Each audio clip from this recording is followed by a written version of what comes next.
Long ago in ancient Kumasi village of Ghana, the moment Kofi saw the vulture circle the lone Iroko tree, he knew his time was up. The bird was no ordinary carrion eater. It was the herald of Iku, the collector of breath, and its shadow fell heavy and cold like a shroud. Kofi was not a frail man. He was the most celebrated carver in the village of Adum, known less for his skill with wood and more for his magnificent, infuriating arrogance. He had worked tirelessly for 10 years, not on monuments to the gods, but on one single charm, an antidote to his own mortality. Iku will not take Kofi when Kofi is not there, he sneered at the vulture, his voice echoing over the dusty courtyard. Kofi's charm was simple but profound, a tiny, intricately carved kola nut that, when activated, could bind a man's very essence, his soul, his consciousness, his memories, to the object of his greatest passion. For Kofi, his passion was not his carvings, but the rhythmic, thunderous voice of the Gbedu, the great talking drum that stood at the center of the village. As the sun began to dip, painting the sky in colors Kofi would never see again, he pressed the kola nut into the drum's dry, taut skin. He whispered a final incantation, poured palm wine over his own feet as a farewell, and walked out to the Iroko tree. He laid his body, an empty, warm shell, beneath the tree and waited, his true self now a prisoner, a consciousness resonating silently inside the Gbedu drum. Iku arrived on the night breeze, a figure wrapped in the endless dark, smelling of dust and yesterday. He expected a weeping family, a pleading elder, or a feverish youth. Instead, he found only a still body, peaceful and alone. Iku knelt. His fingers, long and cold as dry bone, hovered over the boy's chest. The breath was gone, but the spirit was not. He felt a disturbance, a mocking vibration in the air. "Kofi," Iku's voice rasped, sounding like sand falling onto granite. "You mock the order of things.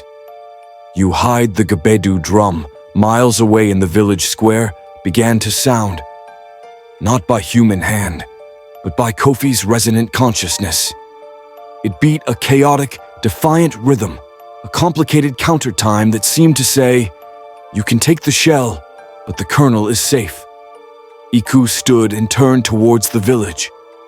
Very well. A game then. The collector of breath did not bother with the door or the wall. He simply walked into the Gbedu's presence. He watched the drum throb, hearing the trapped voice of Kofi gloat within its resonant chamber.